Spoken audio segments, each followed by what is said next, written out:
How on earth are the Jews, as a group, so good at everything they do?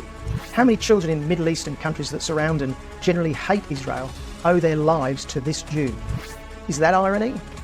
Is it ungrateful ignorance? When Israel started in 1948, it was just a patch of semi-desert next to the Mediterranean. And look at Israel now.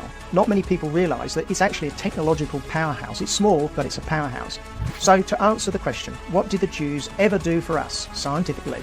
The answer is more than many of us deserve.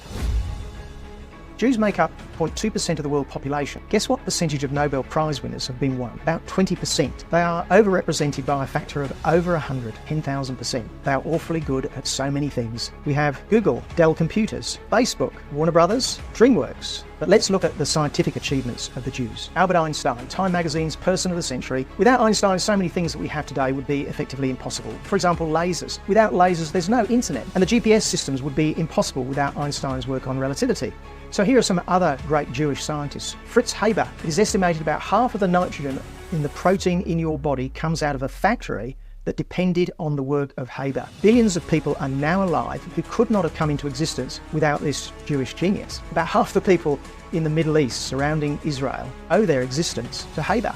Or what about Jonas Salk? He invented polio vaccines. How many children did Jonas Salk and his co-workers save? How many children in Middle Eastern countries that surround and generally hate Israel owe their lives to this Jew? Like remarkable physicist Lisa Meitner, who co-discovered nuclear fission. Isidore Isaac Rabi worked on nuclear magnetic resonance, NMR, which is fundamental to look at the structure of organic molecules. And I could go on with the other 100+ Jewish Nobels, but there is much said today about the supposed dispossession of Palestinians after Israel became a country.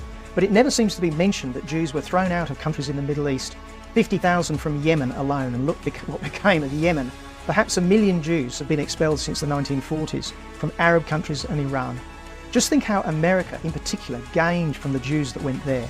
What a stupid mistake those Arab countries made by expelling their Jews. So if there's ever an opportunity for a country to get more Jews, the response should be, we'll take as many as we can get. Countries that expel Jews, well, the country is invariably the loser.